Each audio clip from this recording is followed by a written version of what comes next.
It's about the restoration of our republic. We want to educate, encourage, enable the power. We stand for integrity, honesty, self-reliance, self-defense, and most importantly, no compromise on our foundational principles. This is America's Voice. Find America's Voice Now on Facebook and at americasvoicenow.org. Here's Michael Evans.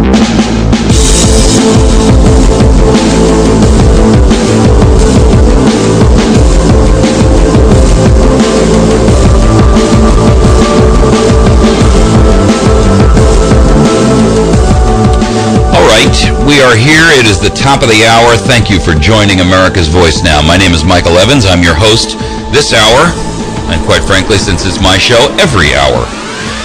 It is 7:07 on the nose, and we have been joined this morning by a couple of friends of ours.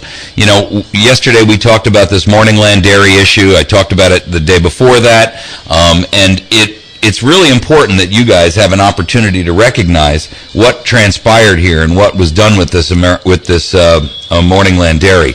The Milk Board here in Missouri has basically abused the life out of these folks, and we're going to have them kind of come on with us this morning and talk a little bit about what actually transpired, what their experience has been, what they've been through in the past 2 years, because this thing has really devastated them. It's devastated their family. It's destroyed their farm. It's put multiple people out of work, and I think it's an opportunity for you to hear directly from the Dixons. So good morning. We are joined this morning by Joe and Denise Dixon. They are the owners of the farm, and Morningland Dairy is based out in Mountain View, Missouri. And so good morning to both of you. Good morning. Thanks for having us. Bring that mic in a little closer to you, and you guys will be just fine. Good morning, Mike. Good morning. Thank you for coming and spending the time to come in and join us this morning in the studio. You guys have really been through the mill in the last couple of years. And I think yesterday was the climax of that, and I'm hoping that this is the end of your legal troubles with the Milk Board and the FDA, the USDA, and the court system. They came yesterday and removed some 36,420 pounds of cheese from your farm and destroyed it. And this is the culmination of a multiple-year problem that you've been fighting and dealing with these groups. Can you kind of give us a little bit of a background on what's happened? Denise, why don't you kind of both of you pointed at each other. This is radio, guys. You know, unless you're watching the streaming, they both looked at each other and pointed at each other. You take it. No, you take it. Denise, maybe you could kind of bring us up to speed. You mean from the beginning? Yeah, I mean, you just give us the brief 30-second story of how this kind of came to pass. Well, we feel like we were manhandled. There was an agenda. They came in, and am I not talking close enough? There you go. Now you are. You can move that mic, boom. Okay. Sorry.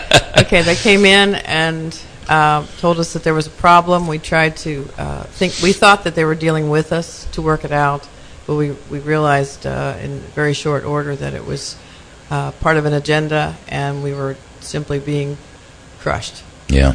And this started with cheese that you had sold. Now, you sold cheese, your cheese that you manufactured, and this is raw milk cheese, people. For the record, let's just kind of set the pace here. This is raw milk cheese, which means that the milk boards and the FDA and the USDA don't really like these particular types of farmers because they want everything pasteurized and homogenized to the point where it is so sterile that basically, it has no value to you as a food or as a product. And so they had you folks have been making this cheese for some 30 years. You distributed it in over 100 retail locations, if I'm not mistaken, and then you, in addition to that, had sold some to a location or had a distributor in California. They had some cheese that was tainted. They traced it back and said that it was your cheese that was tainted. Am I correct? Yeah. Well, they said it was tainted. There's no guarantee it was ever tainted because in California, they waited 55 days before they contacted the state of Missouri and said there may be a possibility of Listeria and Staph aureus in the cheese. Then the state of Missouri comes in. and puts an embargo order on the door. From there, it's all downhill. Right. So they basically put a padlock, if you will, figuratively and/or literally. Figuratively. Okay, on your operation, and they brought the USDA in, who then did Actually, the FDA. the FDA. I'm sorry, who came in and did some 99 swabs to identify whether or not you had listeria in your facility. Am I correct? So Yeah. these swabs are like a gigantic Q-tip, and they basically go in and swab down the countertops where you make it, and they swab the drains out, and they swab under the corners to try to find maybe some hidden bacteria. Is that a fair? Yes, that's a fair assessment. Okay. They did 99 of these swabs, and out of the 99 came back negative for their cultures. Correct. So at that point, the FDA kind of said, okay, we're hands off. There's nothing for us to do here, and we're gonna take a backseat role. Is that correct? Actually, they let us know that they were finished with their Investigation. but that they might be back. Well, Okay. they let us know they were finished with their investigation, but they said they didn't send us a letter. They didn't send us a letter. They didn't send us a letter until about 2 years later, year and a half later, Yes. stating that we official were no letter. longer, that they had cleared us, but yet they could always come back if they needed to. Sure. And I can understand that they do that as a standard practice, where they want to basically have the opportunity to at any time step back in and reopen the investigation. If they so need to, yes. if they feel like they need to, right? So okay, so the FDA is off the case. They say basically we're clearing you from our investigation. We have the right to come back in at a later date if we feel it's necessary. Well, Then they still had the option. They had still come in, and they were the ones pushing for a recall. They told us we needed to do a recall. We had to do a recall, but on record they couldn't say we had to do a recall. They said if we didn't do the recall, they would do it for us. So they intimidated you into doing the recall. Yes. Which is standard, by the way, for federal agencies. Mm-hmm. You know, intimidation is the way in which they operate. You either do it our way, or we're going to force you to do it. Well, they said they didn't have the regulatory power at that point in time to force to do it, but then they turned around and said you will do it, and then they, either the State Milk Board or the FDA one, leaked we were going to do a recall to force us to do a recall. And when we pointed out that, when we wrote a email out to everybody stating that we were forced to do a recall, we were pushed into doing a recall by the FDA, said we don't have the right to do that. Yeah, they said it was Wow. So voluntary. they backed off. Right. But yet they still pushed us into a recall no matter what we wanted to do ourselves. Sure. So the cheese was recalled from all of the distributors that you had, however much was out there. You got 100 distributors, so they brought it all back. You then brought it in and put it in this lockdown facility. Actually, no. That most of it wasn't brought back. Most of it was consumed. We had many customers that said, "We're not returning our cheese. We love our cheese." Okay. We know what's going on here. We know the agenda of what they're trying to do. I see. We will keep our cheese. We want to keep our cheese. And So out of all the people, post recall, anyone who did not return the cheese, were there any reports of anyone becoming ill?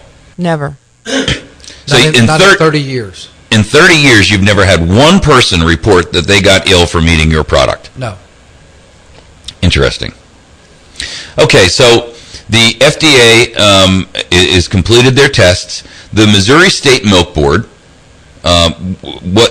Where does this go at this point? The Missouri board comes in and they have basically told you that you can no longer produce milk or raw milk cheese. Is that correct?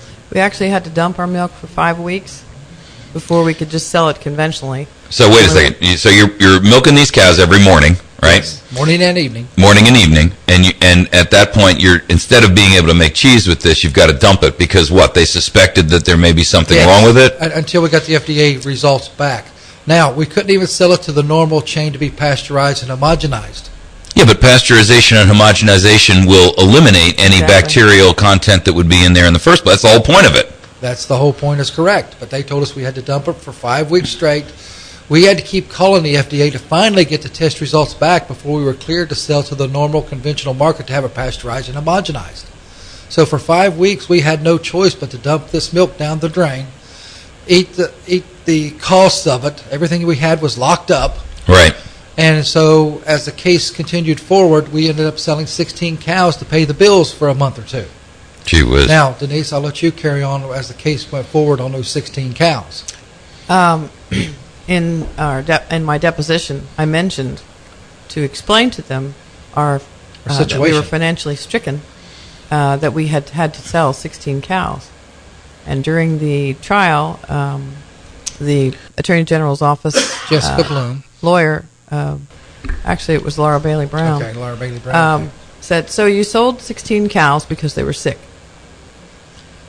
And I said, no. Not because they were sick, because we had to eat. I said, in deposition, I told you we were financially stricken.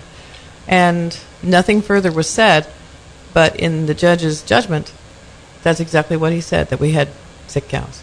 Wow. We sold 16 cows because they were sick with no evidence whatsoever. Wow. Okay, so we've got a break coming up. If you guys hear that music in the background, that bump, that's what we call that. That means we got a minute. All right, folks, we are talking with Joe and Denise Dixon. They are the owners of Morningland Dairy in Mountain View, Missouri. This is an organization that has been completely decimated by a government out of control and administrative agencies that have absolutely no rule behind them.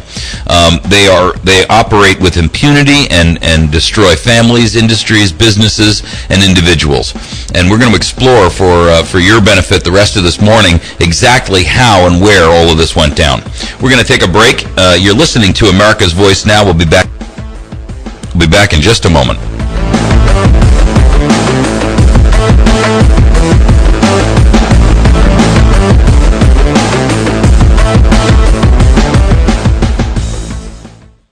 The Missouri Department of Conservation will be offering a prescribed fire workshop for landowners.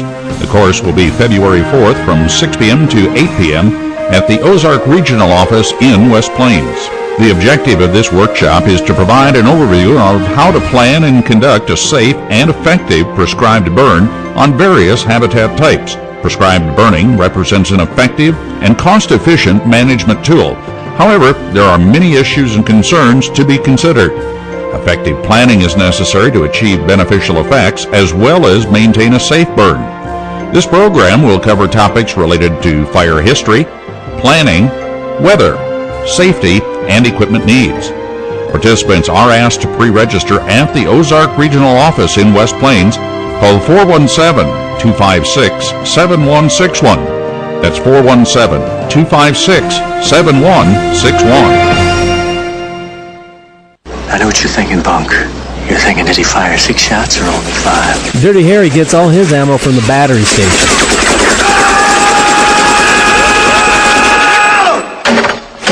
John Rambo, you guessed it. He gets his ammo from the battery station, too. So if you need ammo, go to the place where the guys who know about ammunition go, the battery station. They have one of the largest supplies of ammunition in the area. So make sure you're stocked up and don't get low on shells. Go to the battery station at 303 Washington Avenue in West Plains. Hey, there's my son. Hey, Dad.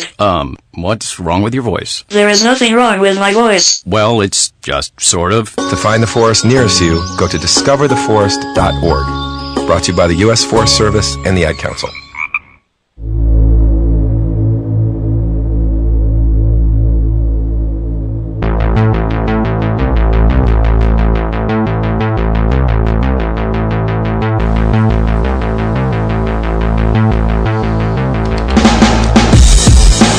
We're going to get callers.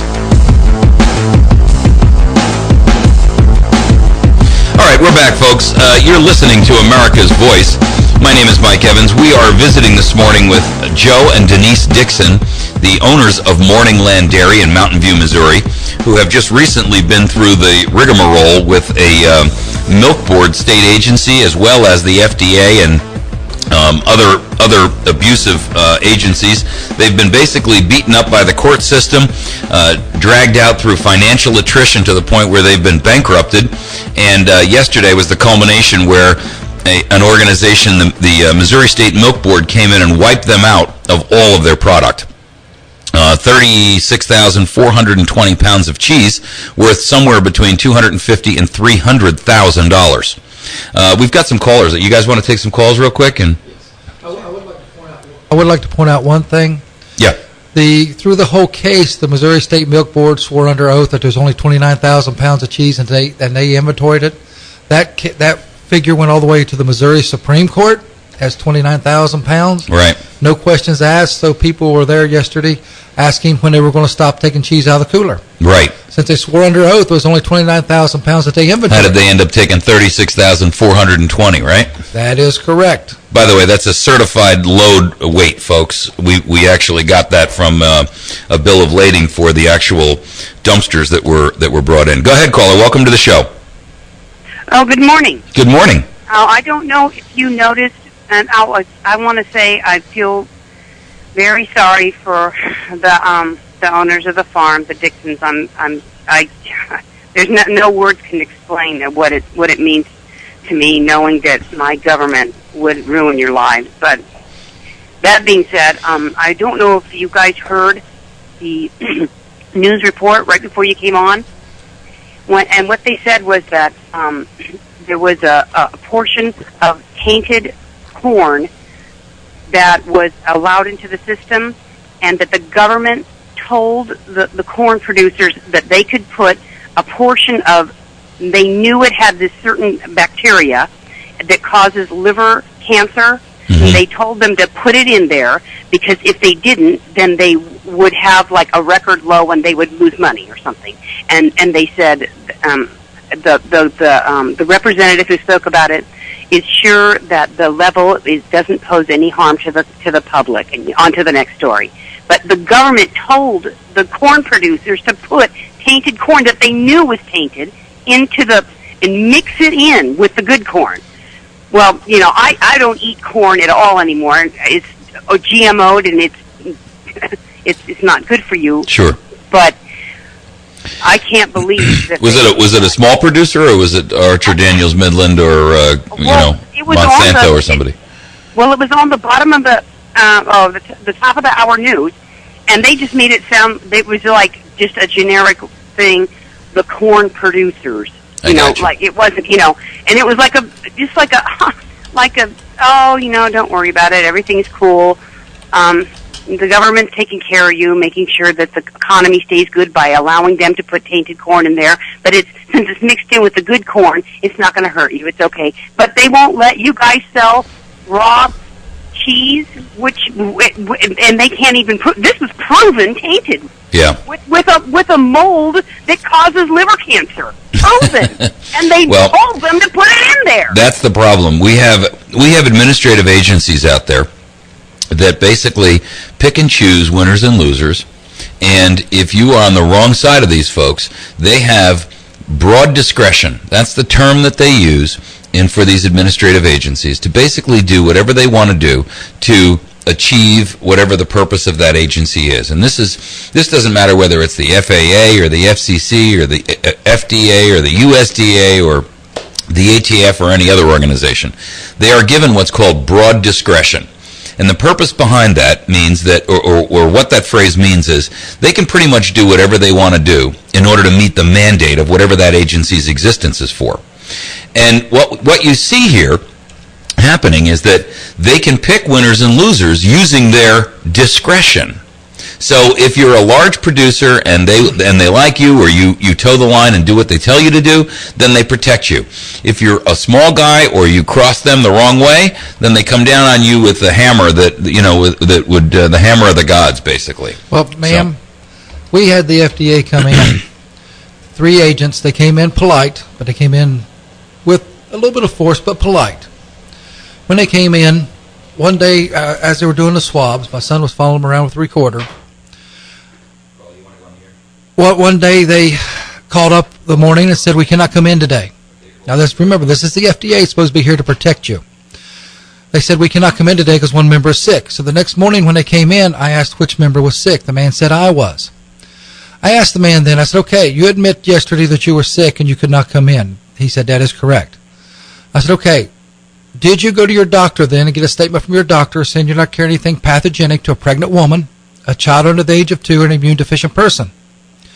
He said, "I do not know how to answer that question." So I repeated the question. Did you or did you not go to your doctor, since you admitted to being sick yesterday, get a statement from your doctor saying you're not carrying anything pathogenic to a pregnant woman, a child under the age of 2, or an immune deficient person.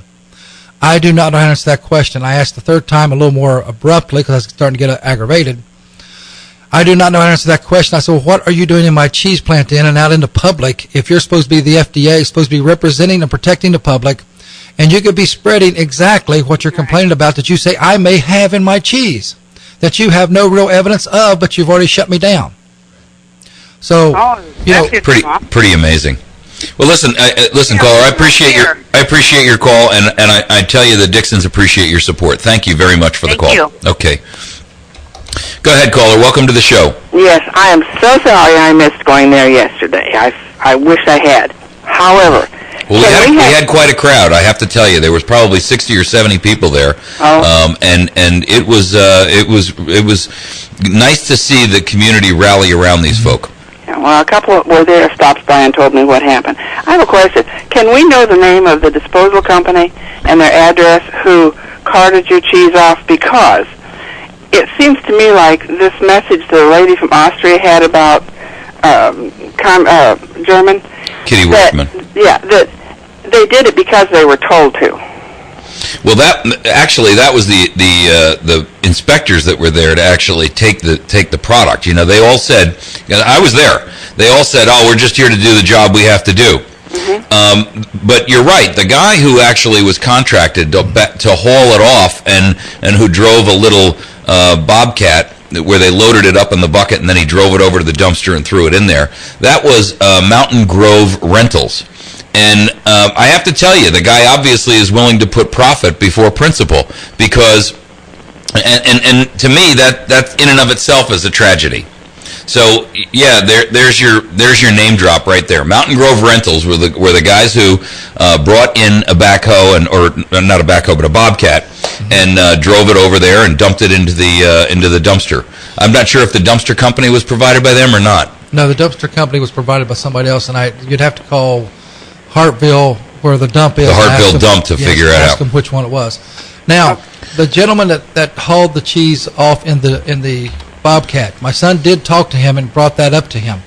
I talked to him before he got onto the property and told him what he was coming to do. He said, well, I'm just here to drop off the Bobcat. Well, then he told my son the reason he ended up running the Bobcat because no members of the milk board knew how to run it safely, which could be very true, and that's okay. He said, so they offered him big bucks in order to run it for them. That's what he told my son. Now, he also has that qualifies as profit before principle. Yes, he also has a rental company right down here in West Plains, right north of town on 63. Okay. A branch of it. There you go, folks. Okay, one more question. Yep. Wherever this cheese is dumped, I mean, there is a location, you know where it is? In the Hartville dump. Yes. Okay, can we hold a vigil there sometime, just like for dead people?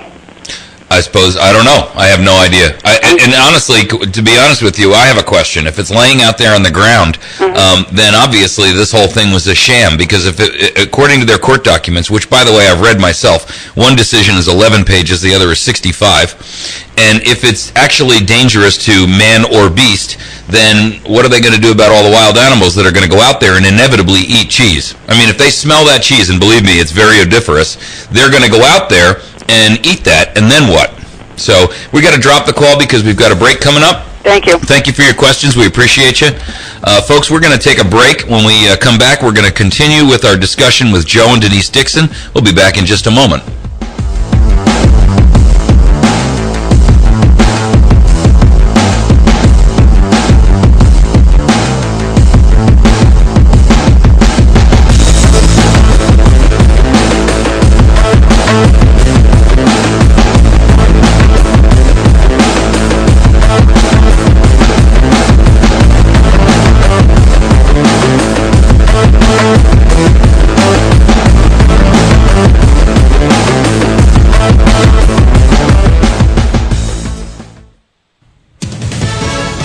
Fox News Radio, I'm Lillian Wu. The president in his weekly address praising his appointees, Richard Cordray to the Consumer Financial Protection Bureau to head the SEC. Mary Jo White has decades of experience cracking down on white-collar criminals and bringing mobsters and terrorists to justice. Republicans pushing for the Senate to pass a budget that addresses out-of-control spending.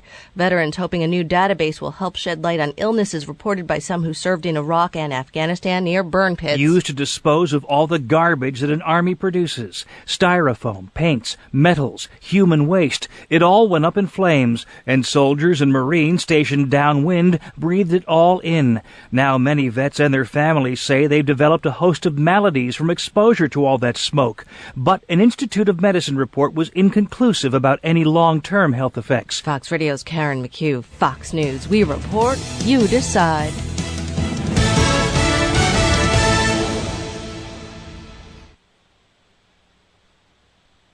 We believe the better the ingredients, the better the taste to bring to you the greatest tasting pastries possible. At Chantilly's Artisan Bakery, we use organic, locally sourced, and natural ingredients of the highest quality. Every item is handcrafted and baked fresh for you each and every day. Visit Chantilly's Artisan Bakery, number 2 Evans Arcade on the Courthouse Square in downtown West Plains, or call 255-2253, and you'll be glad you did.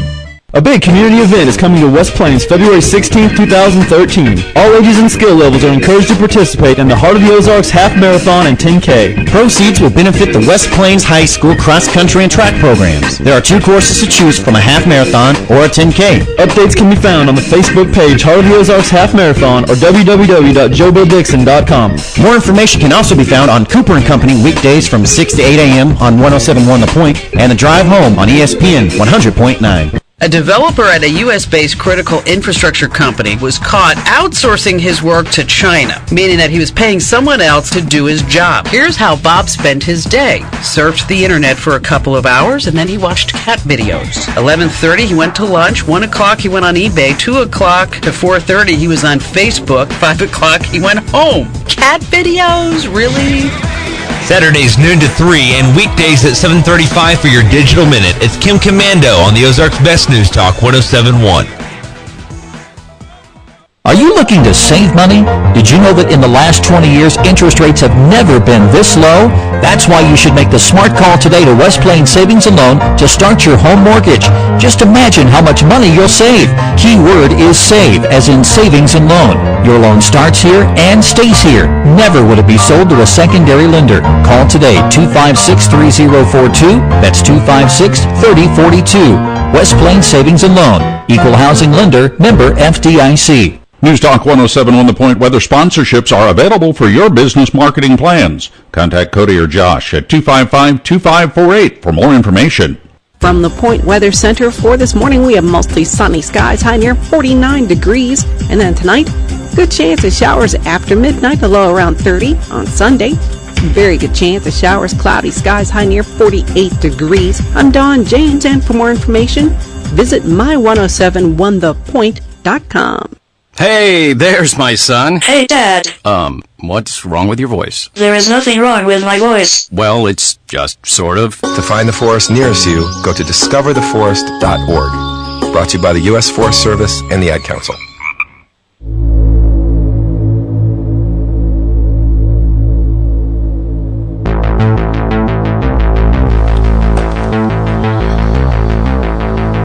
Okay, our phone lines are just banging, and so we're going to take a couple of quick calls, and then we're going to try to let Joe and Denise kind of interweave their story in between these calls. I know there's been so much interest and so much activity out here about this issue, and our phone lines just keep jumping off the charts, so we're going to take a few. Go ahead, caller. Welcome to the show. Hey, Mike, it's Mike. I'll be quick. Good morning. Yeah, I could not make it yesterday due to transportation problems. Sure. So I spent my time on the Internet and Facebook letting people know about what was happening. Gotcha. And calling our lawmakers, and talked to Mike Cunningham yesterday, talked to Sean Rhodes the day before. They are looking into it. A lot of this has had to be explained to them. They said they were not aware of the situation. Right. I want to encourage every listener out there to contact Sean Rhodes and Mike Cunningham, state senator and state representative, and let them know. These guys are good guys, and a lot of us helped get them elected. Sure. Need to remind them. Well, and the reason why we need to remind those two individuals is that Mike Cunningham is the state senator for our district, and Sean Rhodes is the state representative for our district, the 154th district here in Howell County. And that, of course, is where the farm is located. And all it takes for evil to triumph, as it is triumphing now, is for good men to do nothing. Edmund Burke. We have good men in the General Assembly that need to pass legislation rebuking the milk board and the FDA and making this family financially whole again. Well, I'm going to go one step beyond rebuking. I'm going to tell you right now that I'm already looking at trying to put a piece of legislation together that says that every agency out there, administrative agency out there, has to have a constitutional statement of compliance with every administrative rule that's produced. Because the only way to get rid of these kinds of administrative rulings and this broad discretion is to basically grab them up by the collar and like a dog that hits the end of its chain and say, if you're going to pass an administrative regulation, which is treated as law, but no congressman or senator or anybody else has voted upon, and you have broad discretion to then institute and exercise that law in whatever way you see fit, then we have to have some kind of verification that the law is actually constitutional on its face, number one, and number two, that you have earned the delegated authority that you're going to exercise. That will help us in the future with situations like this, and people are worried about that. I spoke with a friend who makes cheese in Oregon County yesterday, who would like to have a cheese-making business and is afraid to do so now, afraid of our government. Not surprising. Okay, well, that will help in the future. For now, with the legislature can take action to help these people out, to help us do the harm. Well, if the legislature could take action to actually reimburse them for their losses, that would be, they've lost everything. They lost their farm, they lost their herd, they've lost their everything down to their, basically, except for their socks, underwear, and their kids. They've lost everything over this, and it's shameful. I also spoke to Sheriff Shannon yesterday. Seems like a good man, but he was insisting that he would have been in contempt of court if his officers did not show up there. Well, he said to enforce it. Now, my point here is he's a good guy, but again, good men do nothing, evil triumphs. Well, yeah, but if he's in that office, he should have accepted the contempt of court charge and refused to obey an immoral law. Mm-hmm. Well, I won't disagree with that. I will comment on this, and I'm going to, after I drop you off, Mike, I'll comment on this issue. But there was a lawful order, and I'm not sure that anyone could have made a difference in that from a political perspective. Even if the sheriff had been out there, the court order was the court order. So I'm not sure he could have stopped anything. The position that you're suggesting there, where he would be able to have an impact, would really be more from the standpoint of letting the residents and the citizens of Howell County recognize that he was a guy willing to stand up behind them, rather than it would have been a token example of, hey, I'm gonna stand here and fight for you guys. I get it, and that may well should have happened. Go ahead, caller. Welcome to the show. Good morning, Mike. Mr. and Ms. Dixon, I was there yesterday, and it was a new load to me to see something like this happen. I do want to commend you on how well you handled yourself. The speech that you made at the outset of that thing, I think, was absolutely to the point and wonderful. You are to be commended. Now, I am going to say something very negative now, and I'm going to use my name. This is Boyd Moore. Don Falls is the face and the embodiment of what is going wrong. I saw him yesterday. The rest of them were humiliated to be there, or they appeared, not that excuses them, but he had this sneering look on his face during the entire affair. And I think he should be ashamed of himself, and he should be held accountable. Well, I appreciate your sentiment. Thank you for that. We appreciate very much you being there. Appreciate your comments.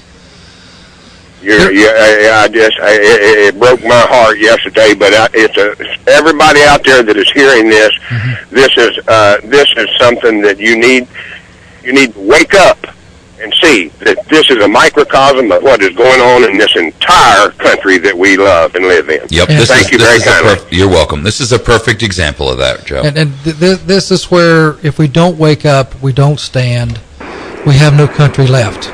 Yeah. The politicians now believe they are the kings. We're supposed to be the kings in our own castle. They're supposed to be representing us, not us representing them. They have taken it to the point to where they believe they are in control of everything instead of the people are in control. Instead of our God is in control, who does have set weights and measures, set judgments. We told from day one if there was really a contamination of our cheese, we would destroy it ourselves. There has been no evidence to date from the state or the milk board or the the FDA stating of any contamination other than we did send some cheese off ourselves and have tested to a lab that Don Fall said he knew nothing about. When we sent it off, he said he knew nothing about this lab, but try them. We then find out that's the lab they used to prosecute people with. We then find out he calls the lab up and has the date codes changed on the cheese on test results that's going to court. We paid for those tests. Under oath, the milk board stated that those were their tests. We paid for them out of our own pocket, and even with the test results that came in, they were not conclusive on anything. They said a weekly positive for listeria, and there's many types of listeria that are not pathogenic to humans. We questioned what weekly positive is. Then it came back 99% probable weekly positive, which sounds serious until you understand probable is 51 out of 100. 99% of 51 is 50.5% likelihood something's there. Folks, this is raw milk cheese. This has the natural enzymes, bacteria in it to help build your immune system, not destroy it, not tear it down like the McDonald's food, the hamburger you've seen on the internet that sits there for months and won't even grow mold. That's the scary part. Go ahead, caller. Welcome to the show. I just wanted to make the comment that the politicians need to be held themselves financially responsible. These people need to be made whole, but not at the expense of the taxpayers. It wasn't the taxpayers that did this to them. When they are financially responsible, they will become responsible. Well, that's a very, very good point, and I appreciate it. Thank you. That's actually an excellent point. Thank you. Thank you. Let me just clarify to that caller's point. And this is a part of Restore Missouri, which I've been fighting for since we created it, and I've been fighting for this all my life. We have a problem in our country, and that is when individuals act, whether they're bureaucrats like the milk board, or whether they're the president, or whether they're a judge, or whether they're a prosecutor. These people operate with something called immunity. Now, what that means is that even if they do something wrong during the course of the work that they're doing, they cannot be held accountable for their actions, either criminally and or civilly. And in order to hold a prosecutor or a milk board member accountable for their actions is almost impossible. There are ways to do it, but I have to tell you, it costs a ton of money, and it's very, very, very difficult to do. And we need to correct that. We need to say that just because you have a government job and you're paid by the state or the federal government or anybody else, if you're paid by the taxpayers, you're accountable to those taxpayers to do the job properly, number one, and number two, to do it objectively, right? And if you violate the law in order to achieve some personal vendetta or achieve a personal goal or improve your own bureaucratic, lot in life, that you can be held accountable financially and criminally for the actions that you take.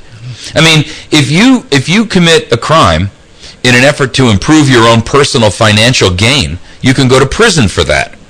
If you commit a crime as a bureaucrat in order to improve your own personal lot in life and a financial gain and or maybe a job title, you have absolute judicial immunity. And that's inexcusable. So, Joe, you've pointed out on a couple of instances here that these tests that were done turned out to be negative. We know that raw milk cheese, of course, by its nature, I mean, that would be like saying, well, you're not going to find any enzymes in yogurt. Well, what's the point of eating it then? I mean, yes. The idea of having when I spoke to 3 state representatives and 2 senators on Thursday. And basically, my call to them was to intercede on your behalf and have the milk board do something which was the most simple and judicious process that could have been asked. Simply give you folks 120 to 180 days to go out and have an independent laboratory test the cheese that you had, this 36,420 pounds, but not a sampling of 4 pounds or 14 pounds or even 400 pounds.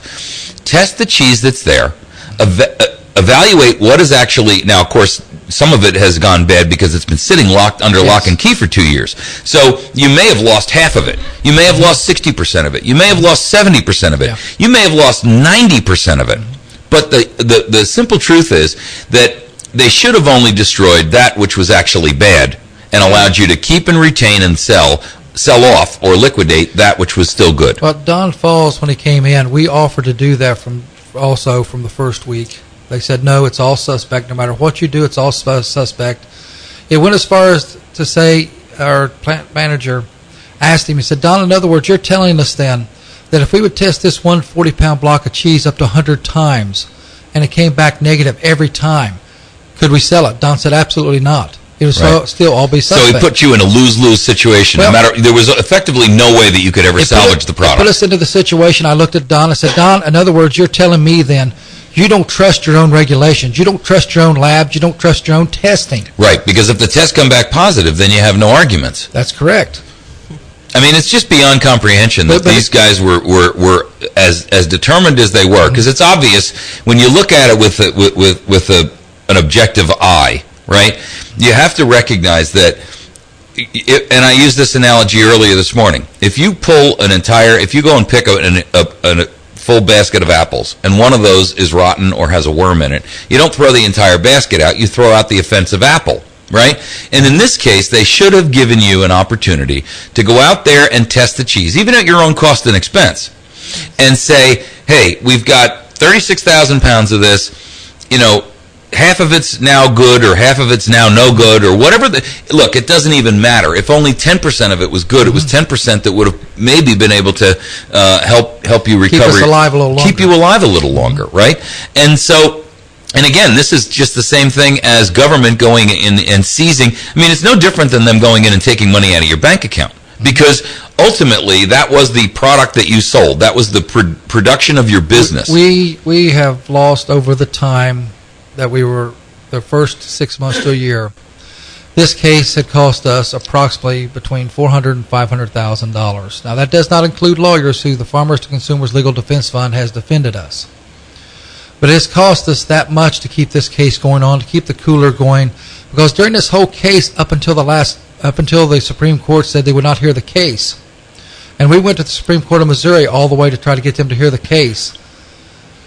All the way through, and they rejected hearing the case.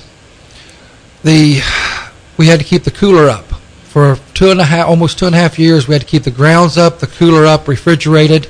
Had to keep everything still to state specifications while this whole case was going on, which drove me out of town and basically, like Mike said, has taken us to the point of where we have basically nothing left. But we're willing to do this fight. We're willing to do this fight because if they could prove something was really wrong, we told them from day one we would destroy the cheese ourselves.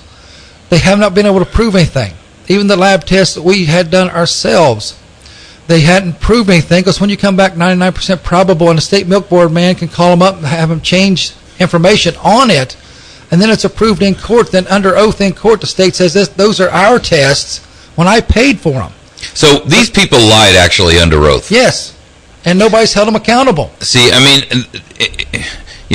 while this case is now, from the court's perspective, closed and settled because your cheese has now been destroyed. It is not in the public perspective. It is not in the legislative perspective. We can move forward and get these things changed. Right. And which is really what needs to be done. Right. And in addition to that, there may be some possibility of some kind of, and I'm going to introduce you guys to a lawyer I want you to talk to about this, because if you've got the sworn testimony and you've got the actual transcripts from these cases when they were argued before the court and so forth and so on, and you can prove that he perjured himself under oath, then I mean, even they don't have the ability to step aside from that. Now, I know that the courts will do everything in their power to protect these individuals because they don't want a perception out there that, I mean, you go into court, and what's the first thing that the court will tell you? Well, the officer always has deference. We believe them over the person who's being charged for the speeding ticket or the bad milk.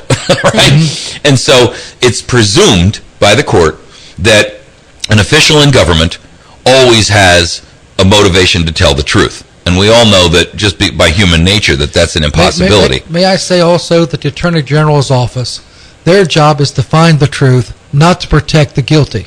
Right. Now, if we were guilty... Or to persecute. So be it. Or to persecute is correct. Their job is to find the truth as representatives of the state of Missouri. They're hired by us to represent us, not any individual party. And in this case... Or a special interest. Or a special interest. In this case, they actually... Don Falls came into our plant and said how much we were improving it, how much better it was, how much things were doing better, because we were improving things, because Jim and Marge Reiners, that's the people we bought it from. It started it. They had it for 28 years. We had it for a little over 2. They had been letting it go down just a little bit, not much, but a little bit, because that's what people do when they get ready to retire. We took it over. We was getting ready to build a new cooler and make improvements, which had already been approved for by the milk board. It had already been sent before them and approved. By Don Falls. By Don Falls. And then he comes into court and says in court he was fearful of our plant. Now, which is totally a contradiction of what was originally stated. If he gives you a clean bill of health in one on the left hand and then turns around and says he's scared to be in there with his right hand, you got to wonder what's the guy's true motivation. And there was no write-ups on us as far as... On the inspection reports. No, there was never a red flag, never any warning of any sort. There was a couple write-ups on where we had, when the ladies would go out after cutting cheese, they'd sit outside for a little while on their break, and they would use sometimes a insecticide because there's a few wasps flying around in the summertime. One day it was sitting on the office desk, on the top of the desk. That was one of the write-ups. Okay. Another write-up was the grass may be a little too close to the building, so we needed to cut it a little lower against the building in case of rodents. So be it. That's good. Not a problem. But there was no complaints of unsanitary conditions or anything along those lines that would be a real true indicator that you were, operating this. We believe the FDA proved that with 99 swabs of negative. Right. And good point. I mean, if they did 99 swabs, folks, by the way, a good indicator of the real status of this entire debacle or affair, when the FDA has unlimited resources and they have unlimited motivation, to be honest with you, to bow to the lobbyists who are the pasteurization milk producers, who really, you guys are a thorn in their side. They don't like you. And to be honest with you, I suspect, and you can tell me I'm wearing a tinfoil hat if you want, but I suspect that the real motivation here was not so much are we protecting the citizens of Missouri and or the country and or the world. We were protecting the special interests who have paid us to try to persecute these types of businesses who are outside the mainstream. And we, look, here's the perfect example to prove that. We've only been pasteurizing in this country for the past 50, maybe 60 years at best, right? On a routine basis. And prior to that, for the last, let's say, 500 or 600 years, human beings have been drinking cow's milk without any... Thousands of years. I'm giving it the benefit of the doubt. 500 or 600 years and literally thousands for goat milk, right? Okay, yes. So when you talk about people drinking raw milk, it's been going on for thousands of years, longer for goats, obviously, than cows. But the simple reality is this. What we have now is a dairy industry and a dairy association that is willing to pay to have their competitors persecuted. And they utilize an agency like the Milk Board, like the FDA, like the USDA to accomplish that. And that is the real true problem here, is that you've got large industry, large businesses who are willing to pay to... It's like the Milk Board, if you will, has almost become a mercenary on the part of the large milk producers who don't want you in the business. Because the truth is, and there's a reason for that, by the way, is listeners out there will be saying, well, that doesn't make sense. I don't know how you think that way. Well, here's the real truth, folks. Raw milk is far better for you than pasteurized, than homogenized milk. And so the milk producers out there don't want you aware of the fact that as a result of their pasteurization and homogenization project, you are losing the benefit of all of the enzymes and all of the normal, natural, positive bacteria that is produced by milk. I mean, I'll give you an example. Have you noticed in the past, in our lifetimes, the number of kids who now are allergic to everything under the sun? I'll give you an example. When I was a kid and growing up in school, there was always that one kid who was, he had allergies, he had a runny nose, he had itchy eyes, or whatever the case may be.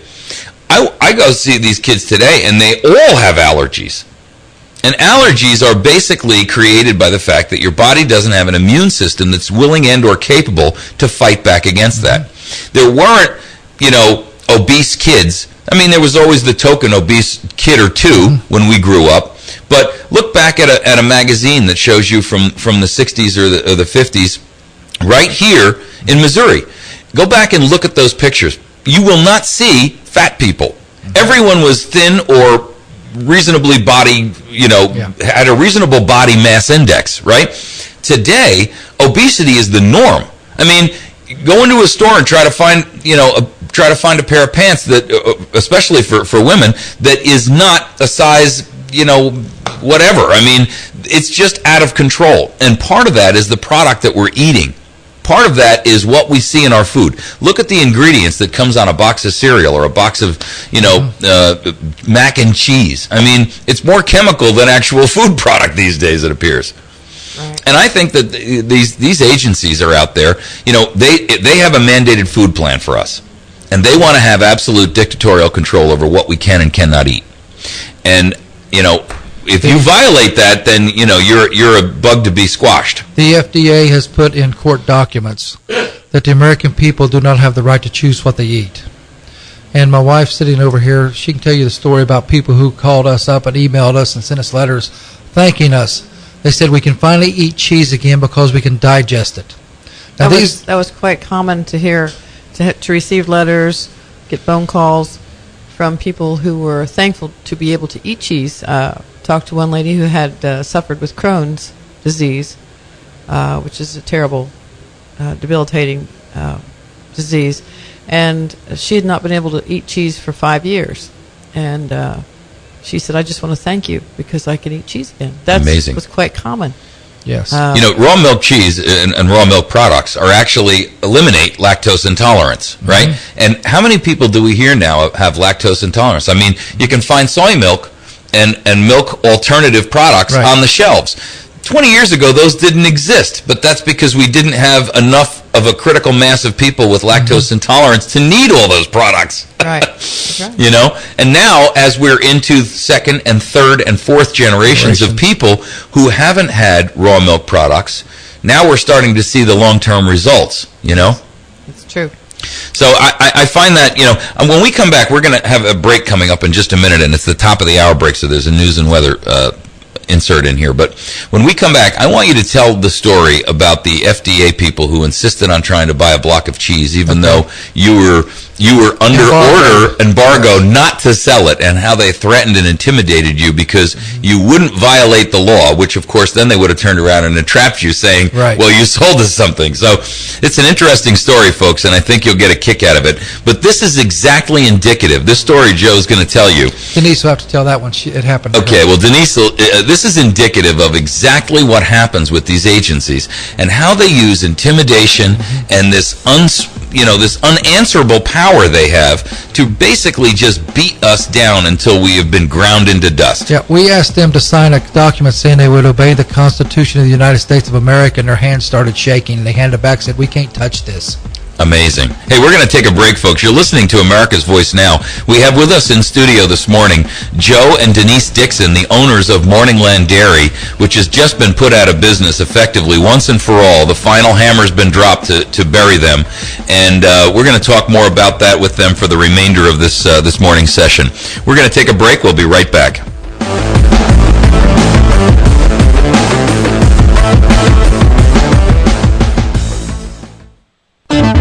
News Talk for Missouri and Arkansas. 107.1 KBMV, Birch Tree, West Plains. The Point. Fox News Radio. I'm Chris Foster. President Obama using his weekly message to urge Congress to confirm 2 nominees, Richard Cordray at the Consumer Financial Protection Bureau and to run the Securities and Exchange Commission. Mary Jo White has decades of experience cracking down on white-collar criminals and bringing mobsters and terrorists to justice. At the SEC, she will help complete the task of reforming Wall Street and keep going after irresponsible behavior in the financial industry so that taxpayers don't pay the price. The Republican message is focused on federal spending. We cannot afford to keep adding over $1 trillion to the debt every year, as we have for the past 4 years. South Dakota Senator John Thune. At its winter meeting, the Republican National Committee reviewing lessons learned from the presidential race. It was pretty easy to see the differences in the Republican and Democratic Party priorities early in the campaign. While we were playing footsie debating each other 22 times, they were spending $100 million on technology. RNC Chairman Reince Priebus tells reporters after his re-election he's ready to mount a perpetual campaign, which will mean a lot of volunteers and a lot more paid help in a lot of states at a grassroots community level. And a lot of money to pay for it, but Priebus would not say where that money will come from. In Charlotte, Rich Johnson, Fox News Radio. The Egyptian military is sent to the port city of Port Said, where there are deadly riots following death sentences for 21 people involved in soccer violence last year. These are people who pride themselves on their terrible relationship with the police, and the suspicion among a lot of independent eyewitnesses and analysts is that in the rioting last February, the police were extremely complicit, if not actually having instigated mayhem and bloodletting that followed. Sky News correspondent Sam Kiley. Victoria Azarenka from Belarus repeats as Australian Open tennis champ, beating Li Na from China in 3 sets. You're listening to Fox News Radio. Fair and balanced. You're in the Fox Light. Dave Grohl's new documentary, Sound City, will screen in Los Angeles on January 31st, followed by a one-off concert featuring Stevie Nicks and John Fogerty. Jessica Simpson is getting her own sitcom. The singer is reteaming with the executives behind her reality series Fashion Star for a semi-autobiographical scripted comedy. South Park creators Trey Parker and Matt Stone have launched their own production company, Important Studios, giving them greater control over future projects, including a film adaptation of their Broadway hit, The Book of Mormon. And Jamie Foxx has returned to the studio to work on his 5th album. Rapper Kanye West is producing the project and will join will.i.am and other stars on the new track. Love for the melody, notes on a sheet. In Hollywood, Adam Housley, Fox News. The Fox Light. Keep listening for more Focus from the Fox Light on Fox News Talk.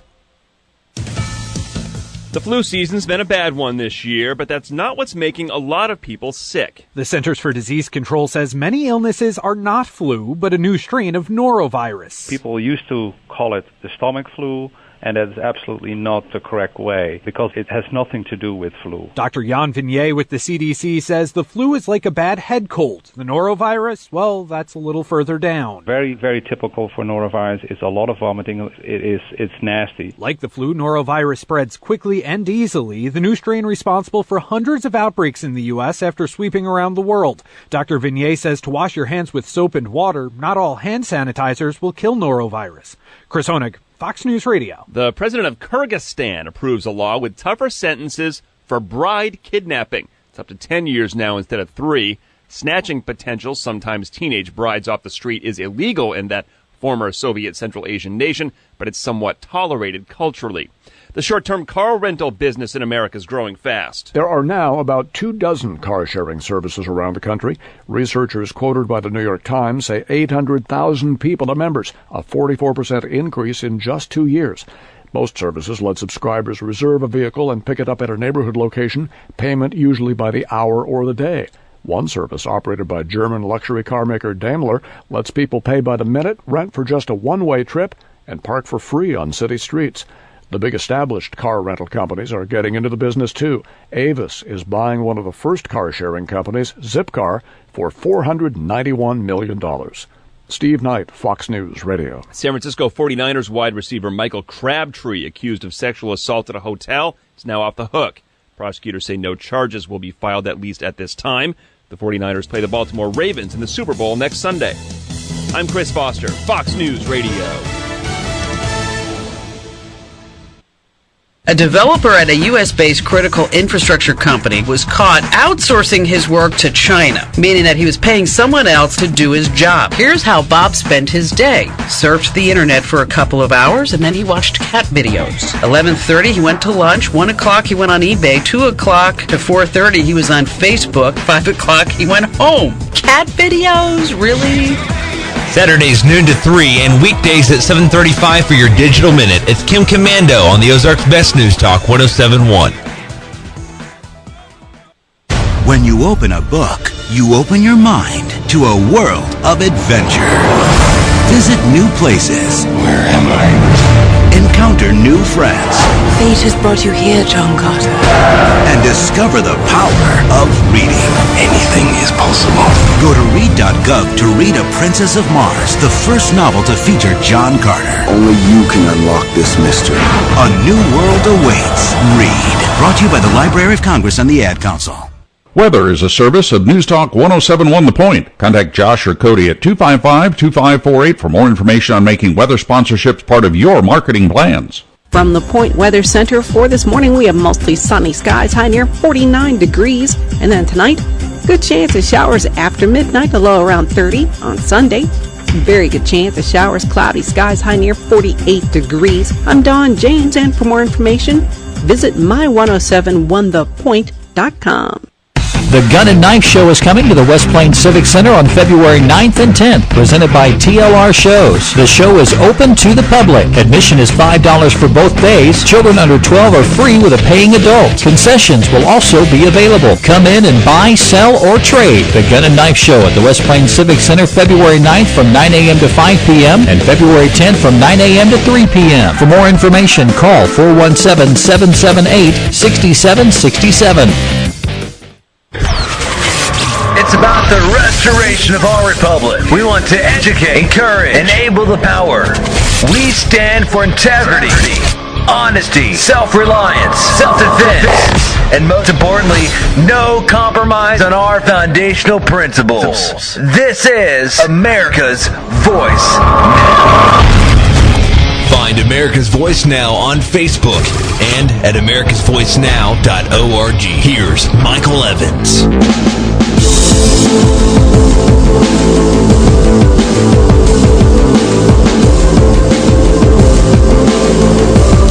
All right, we are back on America's Voice Now, and we have with us this morning in studio Joe and Denise Dixon from Morningland Dairy. They have, this is the couple that basically had their farm shut down.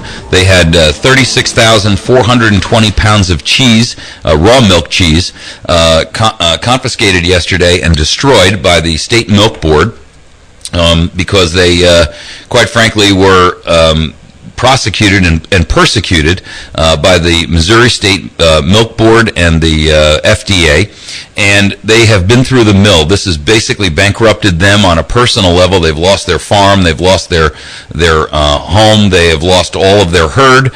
They've been put out of business. They lost some 6 or 7 employees, not to mention their own work and labor. They have 12 children, all of them their own. They have basically at this point been brought down to the stage where they had to give up their home, and they are living in what used to be their manufacturing facility, because that's the only thing left on the property that they own, which is mortgaged to an extent that's so far above its value that it basically even the bank doesn't want it back. And they have really been through the gamut on this. We wanted to give you folks an opportunity to hear live from them exactly what's transpiring in their lives and how all of this has affected them. And so we've asked them to come into the studio this morning and talk with us and kind of explain their story. So Denise, before we took the break, you guys told me a story about this FDA inspector who actually wanted to buy a 10-pound block of cheese. If you wouldn't mind kind of telling that story, because I think it's kind of telling. Well, from the beginning, they intimidated us with their camouflage uniform when they first came in, and then they, of course, did their swabs for several days, and afterward, the next day, Ms. Ashmore came in, the leader of the FDA group, and said they were going to take a 10-pound block of cheese. Actually, they said they were going to purchase a 10-pound block. they were going to purchase from us a 10-pound block of cheese that they would be testing. And I said, I can't sell you a 10-pound block of cheese because I have an embargo sticker on my door. And she said, oh, that's okay. We talked with them, and it's okay. And I smelled a rat. I thought, if I sell you this block of cheese, you're going to put handcuffs on me because I violated the embargo. Right. And actually, if they really wanted it for testing, they could have just taken it and said, we need this for sampling. I believe they do have to purchase it. I don't believe they're allowed to take by the rules. I believe that's correct. But anyway, I told her, I'm sorry, I can't sell it to you. And she said, like I said, that we have permission. I said, get that in writing for me. Okay, we'll do that. And I said, but I need to tell you that I can't sell you just any piece of cheese in there because it's not all for sale at this time. And she said, oh, yes, it is. Anything you put in the cooler is for sale. I said, I'm sorry, it's not. According to state regulation, it's 60 days before I can sell any cheese. It has to age 60 days, essentially, from the day that you create it, just to, right. Right. Mm-hmm. And I said, also, before we sell any cheese, we do sensory testing. We look at the cheese, we smell the cheese, we taste the cheese, and we decide whether the cheese is a sellable cheese. And I said, that is all we have for sale. She said, she objected to that heartily, and then she threatened me. She said that she would, she could have another federal agency brought in, I can't remember which one it was, to... Another federal police... Federal marshals? Yes, something a marshal type. Federal marshals. I believe it was. Gee whiz, over milk, right? Standing there with my my knees knocking and my hands sweaty, and sure. I said, well, you have to do what you have to do, but I have to do what I need to do also. And then she went to a superior. She called some superior to speak with them first because I told her, whatever it is you have to do, I cannot sell you just any cheese in my cooler. She then came back a short while later and said, we won't be purchasing any cheese today. Interesting. So basically they used a standard tactic of intimidation with the threat of some, punitive damage to come if you refuse to sell them the cheese, which was in direct violation of, at that point, a court order. It just goes to show you, and of course I could appreciate why you would feel like that was an entrapment step, right? Because if you sell them the cheese, then they could say in court documents, oh, and they sold us cheese in violation of the court order, and you'd be, you wouldn't even have an opportunity. And I know how lawyers work; they're not very good mouthpieces, and I'll bet money that a lawyer would not have come out and said yes, but they forced them to buy that, to sell that cheese. So I understand exactly where that comes from, and I have to tell you that's not unusual, that federal agencies will utilize a lot of intimidation. In fact, state agencies will too, because their goal is basically to rule by intimidation. They threaten you with their power, with their ability to punish you financially and or economically and or criminally. And anytime I would question them as to what they were doing, would say, well, you don't really need that we have this somewhere else, or I don't think that's something that's, I can't remember exactly, but anytime like for instance, when I questioned her about buying the cheese, she's there with her pad of paper writing down, as if every word every word I'm saying, like that we're being non-compliant. It can be used against me. Right. So you're not cooperative. Not cooperative at all. Amazing. You guys have really been through the mill here. Do you have an address where people who are interested could send you some funds to help to? I mean, there's no way that anyone can actually really remunerate you for what's gone on. But I know your plight financially is dire. Is there any place do you have an address where people could mail you some funds if they wanted to? Our home address is 6248 County Road 2980, Mountain View, Missouri 65548. Could you run that again? 6248 County Road 2980, Mountain View, Missouri 65548. Okay. I'm going to read that a couple of times during the rest of our discussion this morning. So, folks, if you would like to help support or at least make some sort of a donation, that would really be very, very well appreciated by these folks. I know that some folks yesterday were there to donate. There was one couple, actually, and God bless you for having stepped up to the plate to do that, and you're going to remain anonymous, but somebody slipped a check into Joe's hand that was for four digits. It was a very generous and well-needed support, and God bless you for having the courage of your convictions, and God bless you for having the wherewithal to be able to do that. Yes. So I know that they're very grateful and appreciative of that, and you're a wonderful couple, and thank you very much for doing that. If you would like to mail a donation, you can do that to 6248 County Road, 2980, Mountain View, Missouri, 65548. Now, also up on our Facebook page, up on our website, we have a link where you can go to a website called Pledgy, where these folks have there's an account there that's been set up for them where you can donate some money through a credit card or PayPal or some other format, so that if you don't have the ability to do it another way, or if you'd like to just, and listen, folks, anything would help. If it's $10, $20, $50, $100, whatever you can swing, that would go a long way towards helping these guys get back on their feet. Now, I just want to talk a little bit because we're talking about money. You're basically out of business, right? Yes. And they've made it clear that in order for you to go back into business, in the raw milk business, that they're going to put you or put you through a process and a gauntlet that they would not put an ordinary dairy farmer through. Is that correct? They required a cheese plant. A cheese plant, and I apologize, my mistake. They required our cheese plant to make over $100,000 worth of changes before we could make the first piece of cheese. Okay, so it would take you another $100,000 just to get back in business, right, making the changes that they would require that they don't require of another raw cheese plant. Is that correct? They don't require of any cheese plant. Any cheese plant. We know of another cheese plant that was started up after these orders were put down against us, that one particular aspect that we were supposed to change, they were allowed to do exactly what we have at present. Or what you had prior, right? That's approved by Don Falls himself. Literally by our inspector. So the goal here is really, we're going to make these regulations so onerous on you that there's just no way that you could possibly get back into business. Yeah. My wife actually got the list. She went through it. She called people up who provided these materials to complete that list of things that the court required us to do. And in doing so, came up with a total of about $104,000. Don Falls countered it, saying, well, it should only be about $16,000 because labor is just labor. Whose labor is free? Yeah, that was one of his statements. Apparently to the state, the labor is free because they have the people they can get their money from us, to do these things to the people that they get the tax money from. Right. I even brought up 16,000 wasn't correct. No, either. It wasn't correct at all. As well. So these were changes that you had to. This was like testing equipment, or I mean, what was it that they were trying to force you to? Our cheese vat is an older cheese vat. The top of it is still metal. It's not stainless steel.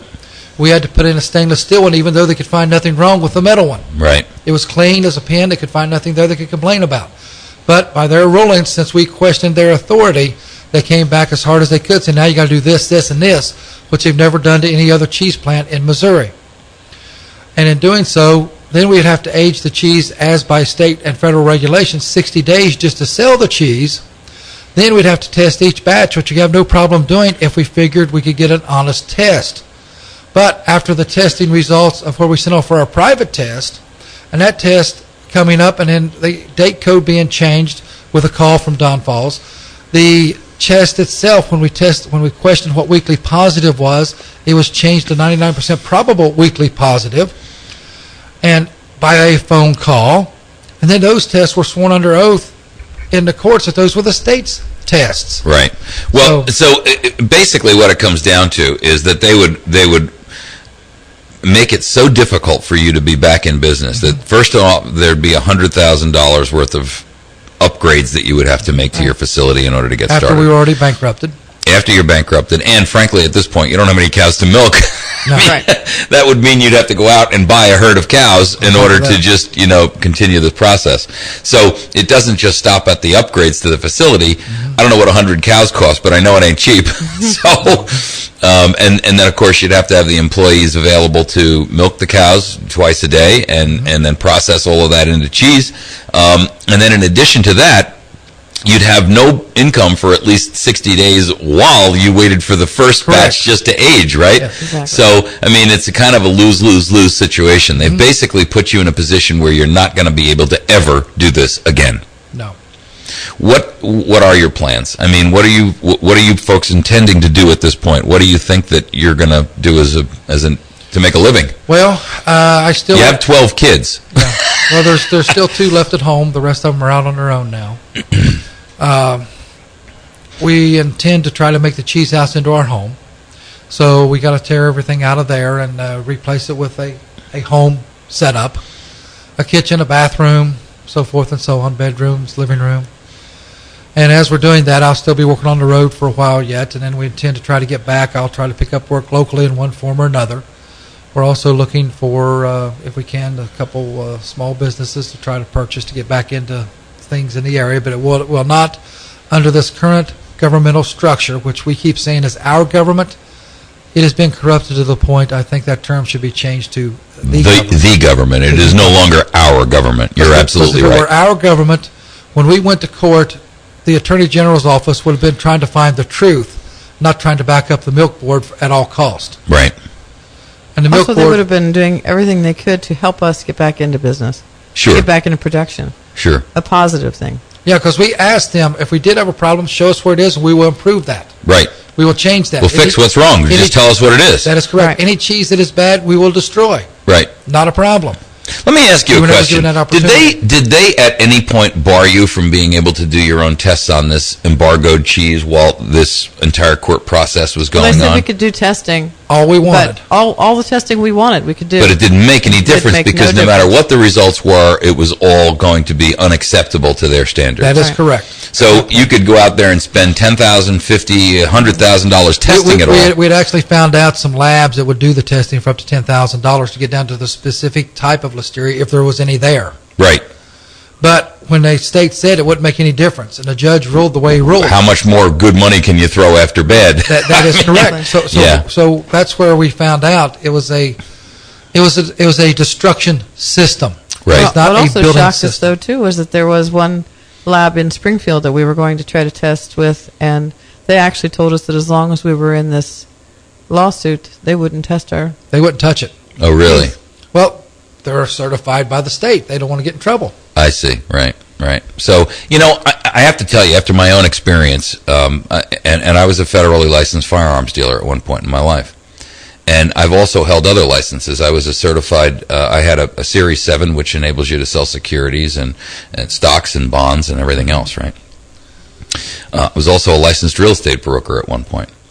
I came to the conclusion that I would never do anything else in my life for a profession where I was licensed. And I'll tell you the simple reason why. What they give you, they can take away from you. And, my life was destroyed and my family's life was destroyed as a result of what they did to me. And I can tell you that, this station is licensed, but I'm not licensed, and of course, as long as I don't do anything that would violate their license, I'm at least currently free to express my own opinions. Well, and, they don't belong to the station. They're my opinions. They don't reflect on the station and all of the normal disclaimers that go with that. But I will never work in another industry where I have to have a license because they can just, put you out. Go ahead. I have a question. Why in the United States of America do we have to have a license to exist? Well, why do we have to have a license to provide something for ourselves to eat and to be able to trade with other people? Why is it in the country that our forefathers fought and died for that we've gotten to this point, we've gotten so complacent that we've let these bureaucracies take over to the point where we have to have a license just to buy, sell, and trade? Well, there's a simple word that expresses all of that wrapped up into one word: control. But we have gotten lazy and permitted them to take that from us. You're preaching to the choir on that one, brother, because I sit here and tell people all the time, we live in the United States of apathy. We no longer live in the United States of America. And furthermore, we are going to go down in history as the stupidest generation. Our parents were known as the greatest generation, those who fought World War II and World War I and Korea. We're going to go down in history as the stupidest generation because we allowed our republic to evaporate right before our eyes, and we never did a single thing to stop the slide. Well, I mean, that's scary, but it's true. We are attempting to stand to try to help stop that slide. We are questioning the authorities to try to help stop that slide. We're asking each and every one of you to do the same. Each and every one of you to contact other people and explain to them it's not just for our cheese plant or our dairy. That's just a small little piece of the puzzle. But it's for the freedom of our children, our grandchildren, and the responsibility of ourselves to be self-governing. Not governed by bureaucracy to the point to where we are governed out of existence. Sure. Well, and worse yet, it's bureaucracy that is unaccountable to anyone. These are unelected bureaucrats, right? They're not elected. They're appointed, or they get their job through a normal resume process. But once they have that job, they're not accountable to even the courts or the legislature. They're removed from reality, too. They absolutely are. I mean, and honestly, they have a vested interest in persecuting businesses like yours. The Milk Board is a good example because they cannot justify their existence unless they actually find problems or make problems. But see, in our case, they haven't found a problem. No sicknesses, no illnesses. No right, so they manufacture one. Yes. And the Attorney General's office upheld them in that manufacturing process.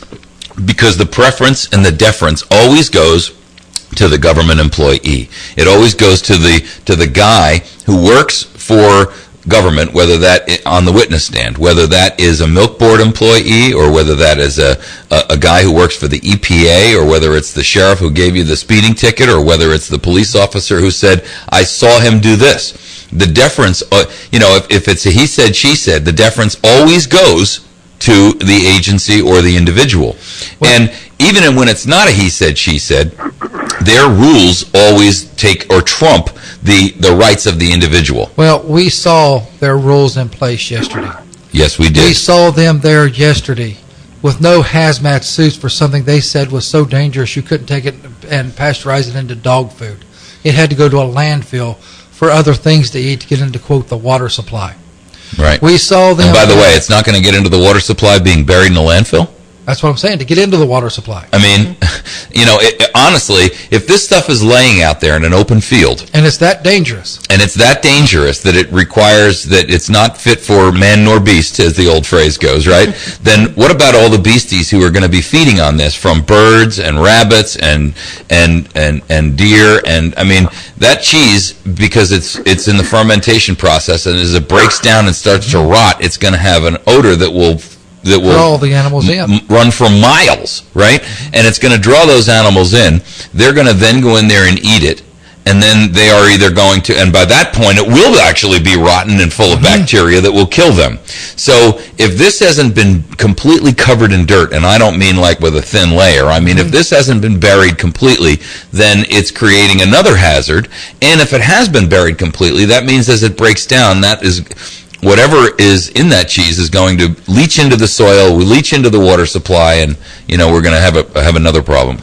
Actually, I don't believe we are going to have a problem because naturally this substance isn't deadly like they're saying. Yeah, but if it's laying out there in the sun and it's rotting, it will, right? It's still even then, it'll just decompose. Decompose. It's not. It's like putting compost on your garden. Sure. It's just going to break down. Right. It is not any type of danger in any way. But if it's as dangerous as they said it is, then of course it is. Yes. Sure. But here's the agency coming in with no hazmat suits saying this product is so dangerous. Right. Those guys were there yesterday in just plain Jane blue jeans and shirts and jackets. They had no hazmat. They had work gloves on. They didn't have plastic protective Don gloves. Falls with no gloves. Don Falls had no gloves. They had no hazmat suits. They had no respirators. They had no rebreathers. They had nothing on them that would indicate that they believed that this was a product that was hazardous for their health. The Sheriff's Department, the State Patrol, the Milk Board even watched as people picked pieces of cheese up out of the dumpster and looked at them. These are open packages of cheese, some of them, because we hadn't been able to touch the cooler in 2.5 years. Sure. We obeyed the judge's orders, which we wonder now if we really should have, because here we are at this point in time, and they're doing what they're doing with no hazmats, no nothing, and watching people and a child play in the dumpster with all of them standing there watching for something that is so dangerous. Yeah. How insane is this? Well, there was a child there yesterday who was actually playing in and around that dumpster with that cheese there. And so if it was as dangerous as they said it was, that should have told us everything that we needed to know, and them everything they needed to know to prohibit that kind of activity. Folks, we're going to take a quick break. When we come back, this is the bottom of the hour. We've got a quick news blast, and then we've got a caller on the line. And we're going to take a quick break. You're listening to America's Voice Now. My name is Michael Evans. And we are meeting this morning with Joe and Denise Dixon from Morningland Dairy. We'll be right back. Fox News Radio, I'm Lillian Wu. Survivors of gun violence among those this morning gathering in the nation's capital. Heeding the president's call for grassroots action for gun control measures, supporters plan what they're calling a silent march in Washington, D.C. today. It will start near the Capitol and continue to the Washington Monument. Among the marchers, some celebrities, including actress Kathleen Turner. They're trying to build pressure on Congress to pass tougher gun laws. Fox Radio's Mike Makowitz in Washington. Gun rights supporters, though, say the measures so far would not save lives, but would violate constitutional rights. And it's official. J.J. Abrams will direct the next Star Wars film. The news on the Emmy-winning creator of TV's Lost and the 2009 Star Trek film coming from Lucasfilm, which was acquired by the Walt Disney Company last month. Fox News, we report, you decide.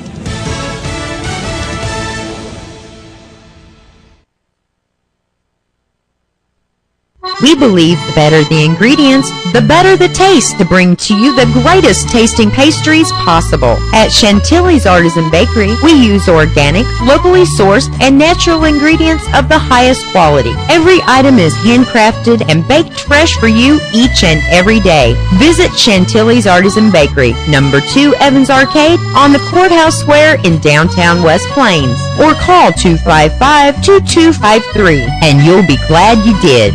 Here we go with round 2 of Hope and Change. Looking forward looks bumpy and rocky. Nobody's stimulated by high unemployment and tax increases. Ozark Mountain Self-Reliance can help you be ready to face the challenges of the next 4 years. We have long-term food storage, ammunition, informational books and DVDs, water purifiers, and a whole lot more. Come see us at 3225 Highway 62 East, Suite number 3, just a half-mile past Walmart in Mountain Home, or call us at 492-4030. That's Ozark Mountain Self-Reliance.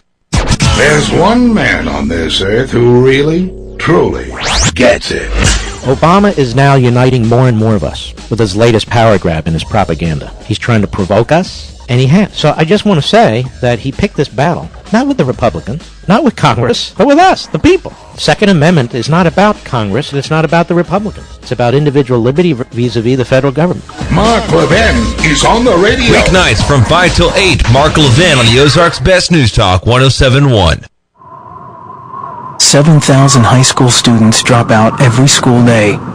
If you stack their desks one atop the other, it's a pile more than 17,000 feet high. That's 12 Empire State Buildings.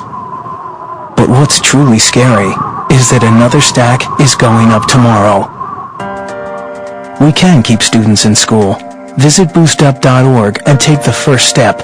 Brought to you by the U.S. Army and the Ad Council. Weather sponsorships are now available on News Talk 107.1 The Point. Get more information, email info@diamondmediaradio.com for complete details. From the Point Weather Center for this morning, we have mostly sunny skies, high near 49 degrees. And then tonight, good chance of showers after midnight, a low around 30 on Sunday. Very good chance of showers, cloudy skies, high near 48 degrees. I'm Dawn James, and for more information, visit my1071thepoint.com. Today is Saturday, salad on Saturday, fruit on Friday, bubble on Thursday, water Wednesday, touch your toes Tuesday, let's move Mondays, progress next Sunday. 60 minutes of physical activity a day and eating well can help get your child healthy. So keep them active and eating well every day. Get ideas, get involved, get going at letsmove.gov. That's letsmove.gov. A message from USDA, HHS, and the Ad Council. Hey, there's my son. Hey, Dad. What's wrong with your voice? There is nothing wrong with my voice. Well, it's just sort of. To find the forest nearest you, go to discovertheforest.org. Brought to you by the U.S. Forest Service and the Ad Council.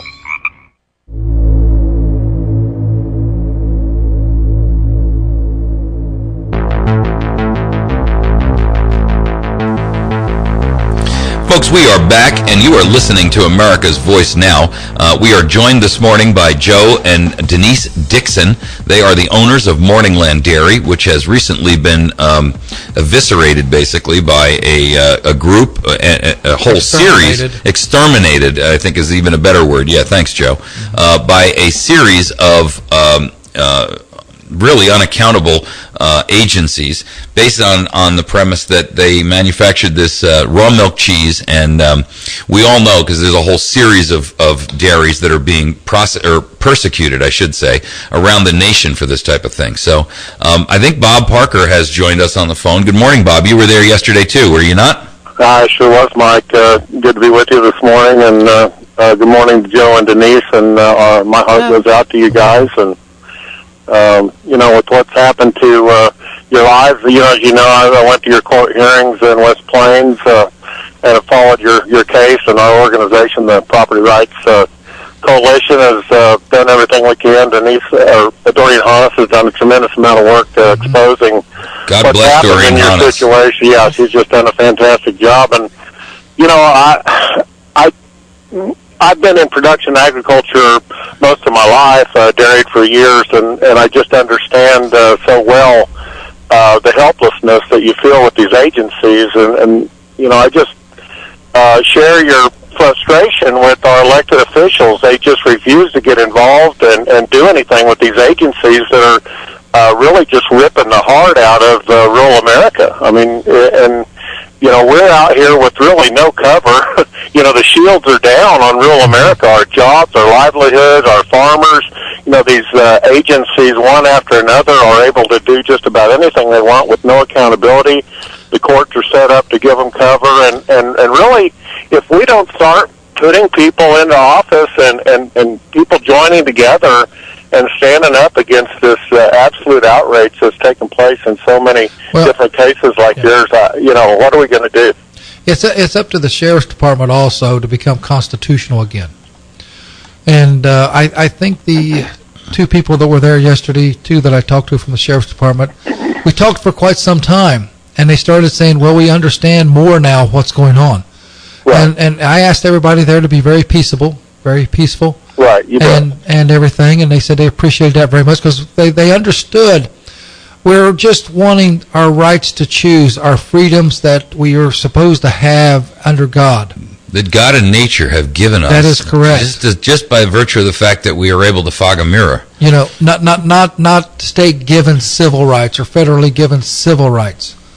Well, and, the real outrage to me, Joe, is you never had a jury trial. I mean, you had these a judge paid by the state to determine your case, to support the interests of the state. Yes. And that's exactly what our founders wanted to get away from. They wanted us to have a jury of our peers, and you were denied that. Bob, you brought up a good point, and I just want to make a note here, Joe, and I don't mean to cut you off, but this is an important one. Under administrative rulings, you are not entitled to a jury trial. So the question I have is, Mike, where does that come from? That comes from the American Procedures Act, the APA, which is the governing document, which is about 4 inches thick, behind the administrative procedures that these agencies unaccountably set up. And as a result, one of the aspects of it is that when you are persecuted/prosecuted by these agencies, you do not have the right to a jury trial that you would have if you were being, sued civilly and or sued or charged criminally. So in other words, what they've done, they've eviscerated the jury system, which is the exact definition of Americans protecting other Americans from government overreach. Well, in other words, they brought in tyranny again. Hey, listen, that word should be hanging over this entire conversation like the sword of Damocles. and that's exactly my point. I mean, they've passed laws that are unconstitutional. our founders never envisioned that there would be this alphabet soup of agencies out there that could basically do anything that they want, destroy people's lives with like Joe and Denise, with impunity, and have no accountability to the people. And that should be changed. To have the government come in and do what they did to Joe and Denise without any opportunity to be heard by a jury of our peers is absolutely wrong and needs to be changed. They traded judges 2 working days before court. Yeah. They brought in another witness without us being able to even do a deposition 2 to 3 days before court. Sure. So the entire process, by saying, well, we took it to court and we won, is a sham, because they set it up so that you can't possibly win as a defendant, right? That is correct. And you are called a defendant in this prosecution. I mean, I'm looking right here, and it says defendant. Now, and the judge refers to you as a defendant a number of times. And I have to say, if you're a defendant, then according to our Constitution, you're entitled to a jury to actually hear that. Not just a judge who can make a decision and a biased decision from a bench where he has, no ability, or where you have no ability to actually plead your case to a group of your peers who could say, you know what, we think you guys are being a little heavy-handed on these folks, and we're going to tell you right now they're not guilty, back off. They've got a right to test their cheese, toss out what's bad, keep what's good, and move on. And that's all we ask for. Right? And that's all everybody's asked for. Yes. And of course, by stripping you of your right to a jury trial, and by utilizing a system which is set up to win for them every time, no matter what the circumstances are. Where is it that the Attorney General's office, doesn't the Attorney General have to swear a oath to obey the Constitution? Yes, well, they all swore an oath. I mean, all the officers standing there yesterday, you could read them right out of the Constitution where it says we get a jury trial, right in the Constitution, but yet they would stand there. It wouldn't change anything. They would stand there with their guns and continue to allow this unconstitutional action to take place. Well, it's just... I believe the whole telling picture was the end of what happened there. My wife and I are not going to die. We are not going to disappear. We're going to continue to fight. We're going to continue to speak out. Okay? The whole telling picture was the milk board there in bare hands and just regular gloves, regular work clothes, putting it into a dumpster to go to a landfill, letting people, with them watching, and the State Patrol watching, and the Sheriff's Department watching, play with the cheese that was in the dumpster, and a child standing there playing with the cheese in the dumpster with open packages. That's the true telling story of a conspiracy. Right. If this was really as hazardous a material as they say it was, then they should have been protected themselves and protecting the public from whatever contamination they could get from being in contact with it. And that's a great point. Well, yesterday was a very sad day in Missouri. Yes, it was. What happened on their farm. And there's another dairy thereafter, by the way. Does anybody know the name of that dairy? No. There's another dairy thereafter for the same exact thing. They're a raw milk dairy, and they're out there hammering them into dust right now as well. And so what we need is our legislators. We need Mike Cunningham and Robert Ross and Sean Rhodes and guys like Bob Parker to be able to, get a hold of these agencies and rein them in, either by threatening to restrict their power and or making legislative changes immediately now so that these folks have some protection against, a government on the edge of tyranny. One thing we found out was the FDA, which the State Milk Board says now they obey all rules and regulations of the FDA. The FDA states they have a zero tolerance for 4 pathogens. One of them is Listeria, E. coli. What's the other 2? Do you know? Salmonella. I'm not sure. But anyway, there's no such thing as zero. Don Falls told us himself time after time after time, if we look hard enough, we'll find what we're looking for anywhere. Right. And that's the problem. There's no such thing as a zero tolerance. It's like the old adage that you can indict a ham sandwich because the prosecutor's the only one who gets to talk to the grand jury, so he can make you look as bad as he wants, and you don't even have a chance to say, wait a minute, that's not true. So, the grand jury always comes back and says, yep, indict him, because they only hear one side of the story. And, yourself, you could make a story look terrible if you just, put the right bias on it. We're going to take a break in just a minute. And, Bob, I want to thank you for visiting yesterday and putting your support behind these folks. That speaks well, by the way, folks, for Bob Parker in this upcoming House race that's out there right now, you have an opportunity to make some phone calls to the chairman and the vice chairman of your local district committee that's going to be voting for our new representative to replace Joanne Emerson. And I would encourage you to make a call to your individuals and put a push on to make sure that they're going to vote for Parker. Because Mike, I'd just like to quickly say I don't make a lot of promises other than upholding the Constitution and those kinds of things. But if I'm elected to that position, I'll do everything I can to rectify this situation. I hear you there, and that's the kind of thing that we need and expect from a guy or a girl who's going to go to Washington to fight on our behalf, not to sit there and toe the party line, Yes. Hey, Bob, thanks so much. I appreciate you, bud. Thanks so much, guys. God bless you. Have a great day. Folks, I want to give out a phone number for Joe and Denise because they're in the process now of trying to pull their lives back together. They're in the process of trying to obtain this cleaning business, which basically they're going to have to, be indentured for, if you will. But they're working to obtain this cleaning business, which is commercial, industrial, and residential. So it'll be office cleaning, house cleaning, residential, industrial, commercial, all of the above. And if you have a business, if you have a home, if you need some good, reliable, God-fearing people who you know that you could trust and have integrity to come into your place of business or into your home to do some work for you, then I would encourage you to give them a call. The phone number for you to call is 417-349-0167. That's 417-349-0167.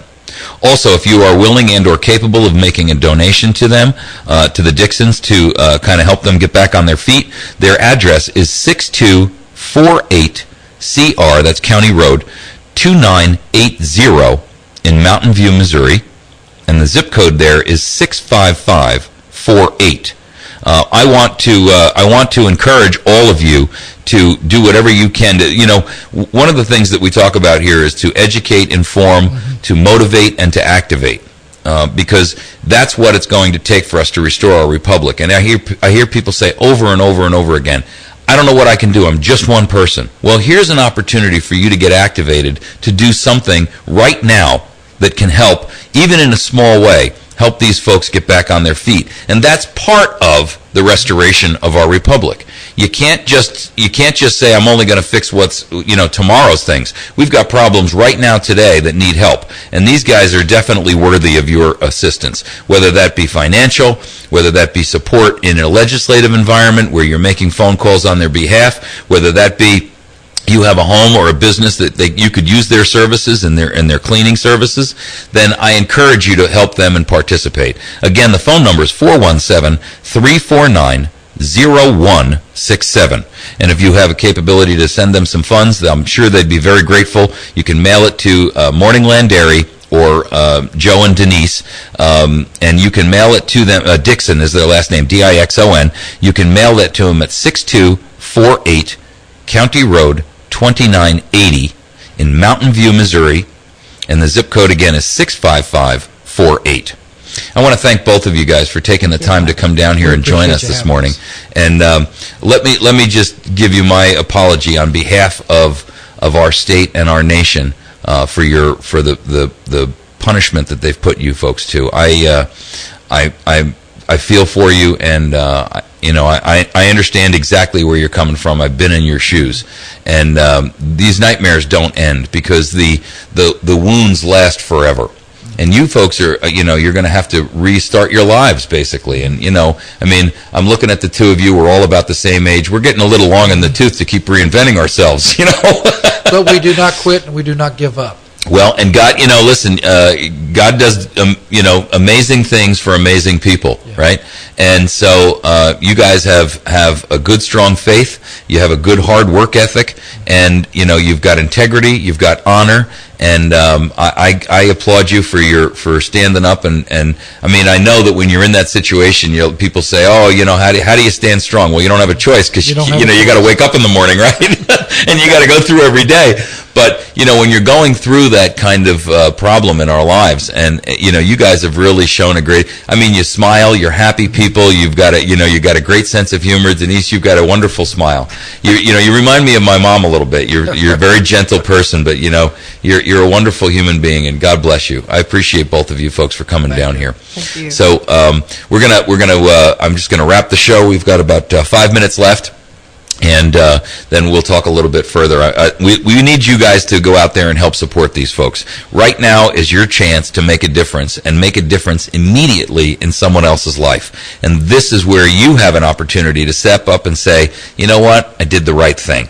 You can do it anonymously. You can do it, you know, with your name tied to it. We don't really care how you do it, as long as you do it. You can mail them some funds if you have it at 6248 County Road 2980. in Mountain View, Missouri, 65548. And you can address that to Joe and Denise Dixon. That's Dixon.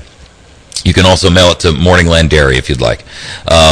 Also, their phone number, if you have an opportunity to hire them to do some work for you in this cleaning industry, is 417-349-0167. Now, Joe and Denise have both made it clear that if you are also a couple that or an individual that has a business, and you could use some help in trying to maybe migrate that business into a new owner, they'd be willing to talk to you. They don't have a lot of resources. They can't buy a business. But we have a hard work ethic. But boy, do they have a hard work ethic. I mean, nobody works harder than a dairy farmer. You know, you're up at 3 o'clock in the morning, and, you know, you guys work hard. And so they got a great work ethic, and they have integrity and honor and a good heart. And so if you are a business owner and you are trying to phase out, I would encourage you to maybe contact them again at 417-349-0167. We've got another phone call here. We're going to take that real quick. Go ahead, caller. You've only got a moment or two. Yeah, Mike, I just wanted to let you know that if somebody goes to get a mortgage or something on the house, usually in the contract that they give up their right for trial by jury. So if they read the fine print, they could see that in there. Sure. Well, and I get what you're saying. There's usually an arbitration clause or something in there that says you don't have a right to have a jury hear your case. But in this case, it's not even something that they signed away. This is something that was stolen from them, and there's a vast difference there. Sure. You know, when a milk board says we've got an administrative rule, and the Administrative Procedures Act says that you're not entitled to a jury trial, even though you're being prosecuted as if you were a criminal or as if you were a civil criminal, you don't have a right to a jury trial under the administrative procedures process, whereas you do for anything else. If I were to sue, you for stealing my bicycle, you would have a right to have a jury hear that case. If the police were to prosecute you for a crime of bank robbery or burglary, you would have a right for a jury to hear that case and make a determination with 12 peers whether or not you're actually guilty. Sure. And the case in this instance, because it's a procedural act, you don't have that right to a jury, and that's something completely different. So, listen, I want to thank you for that call. Thanks very much. I appreciate your input. God bless. All right, have a great day. Folks, we're going to wrap our show in just a moment. Any parting thoughts with you folks that you'd like to? We ask that everybody get involved, not just with us, because ours is just one point. Sure. It's across the whole nation. We're going to lose our nation if we don't. We're going to lose it for our children and our grandchildren. So it's time for us to get the brass, as Mike would say, to start standing up and saying, hold it. Our Father tells us to take dominion and authority. And not be, as Mike said, stupid. Yeah. Or be afraid. And I think that's part of it. We're all cowered into fear because our government has shown us exactly how heavy their hand can be. Folks who stand up and say, wait a minute, usually get slapped pretty hard. And that's I'm willing to be slapped, though. Well, you've been slapped. Well, I'm willing to be slapped more if that's what it takes, because I'm willing to fight for our future. Well, listen. I'm asking the rest of you to do the same. Sure. Folks, you know who your leaders are, because they're the people who are going to stand up, and in the face of adversity and in the face of persecution, they're the ones who stand up and say, not on my watch. And that's the mark of leadership, is doing what's right all the time, whether someone's watching or not, and for the right reasons, not just because it's a personal, you get some personal benefit out of it. If you look at what our founding fathers did, Those are the guys who sat there, and they were wealthy men. I mean, our founders were landowners. They had money, they had wealth, and many of them were slave owners. Many of them had large plantations and farms. Let me tell you something. Those men put everything on the line. And you know what? They did it not for personal self-aggrandizement or for their ego or for their pocketbook. They knew that by putting their name on that piece of paper for that Declaration of Independence, they were signing for all intents and purposes their own destruction warrant. And, you know, the history of what happened to most of those men is just tragic. I mean, their families were killed, their farms were burned, they were moved out of their homes, they died in bankruptcy, a lot of them. You know what, people? Is life so sweet that we are willing to give up and live as slaves rather than speak out? Personally, I go under the motto of live free or die. And I don't think that, you know, I don't think those are empty words. If you say them as empty words, then you really need to check and do a reality check on yourself. But, you know, here's a perfect example of a couple who stood up and did the right thing, and despite doing the right thing over and over and over and over again, were persecuted, prosecuted, and abused by a system that absolutely doesn't serve us as a nation. I mean, this process that they went through didn't really protect anyone. All it did was advance the position of some guy who can punch his report card and say, looky what I did. And the government officials showed that. The state milk board showed that the way they came into our plant. There's plenty of video out there. It's going to be on the internet. If you would, please go to it and look at it and then pray about it and ask what this really is and what this really means. Sure. They showed their true colors. They showed really what they meant, with the sheriff's department standing there, the state patrol standing there, all of them watching as people pick the cheese up. Come on, folks. If this was really bad, wouldn't they protect you from it? Sure. And you know, during this entire process, they could have protected the public adequately by saying to you, you've got to test everything that goes out the door, and that's no good, we destroy. That is good, you get to sell. That would have been ample protection. But this wasn't protection. This was prosecution and persecution. Because and that's the simple truth. Because we asked questions. Yeah, because you ask questions and you question their authority. Yes. And there is one thing, if I've seen in unaccountable, unelected bureaucrats, it's God forbid you ever question their authority, boy. They come back snarling like rabid dogs. Because even they, in their own heart and mind, know that their self-esteem is based exclusively on the fact that they've been given or delegated power they haven't earned. Right? Is that not what you saw on one man's face there a lot of the time? Yeah. That type of a snarl? Yep. He was nervous and scared, too. I mean, 70 people was a little intimidating, I think. Well, there was enough it's a good thing it wasn't hunting season, because I think he probably wouldn't have wanted to come that week. There was enough state patrol there and police deputies. And sure, there were. But my point is, he was nervous. I mean, when he handed me, and I asked him specifically if I could see the order, the declaration order that allowed him to destroy the cheese, he handed it to me, and he had just gotten out of a warm truck. And I had been standing out in the cold for 2.5 hours, and his hand was shaking worse than mine. And I know he wasn't cold. So you know, the overall issue here, folks, is that these guys, you know, they knew they were doing wrong even while they were doing it, and they didn't care. And they were willing to sacrifice this family for no purpose other than to control. You know, continue a level of control. And, you know, it's like that old adage of H.L. Mencken, that given empirical proof that you're wrong, most people will go about trying to find documentation to prove they're right, and justify their position, even though they have adequate and substantial proof that they're wrong.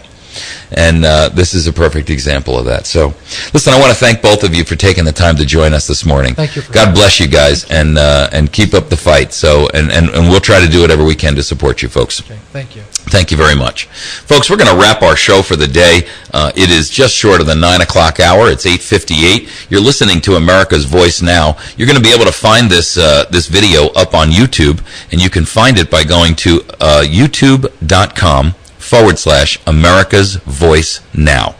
You can also find it by going over to Facebook and go to our page there at facebook.com/America's Voice Now.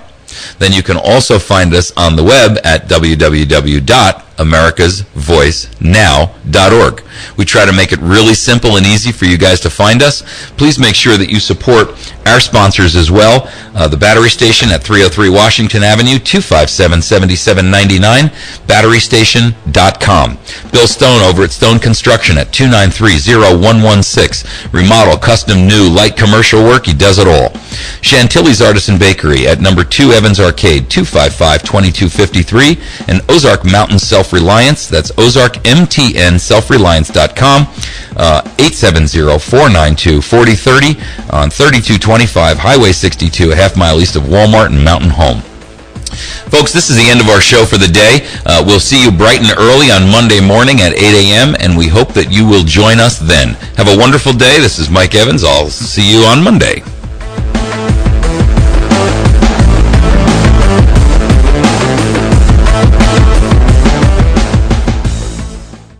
Let's get to the point. Well, let me get to the point. FM News Talk for the Ozarks is FM 107.1, The Point, KBMV. Fox News Radio. I'm Chris Foster. President Obama says Congress should quickly confirm his nominees for top 2 economic spots. Mary Jo White to lead the Securities and Exchange Commission. Richard Cordray to continue as director of the Consumer Financial Protection Bureau. He's on the job now in a recess appointment. Richard's appointment runs out at the end of the year.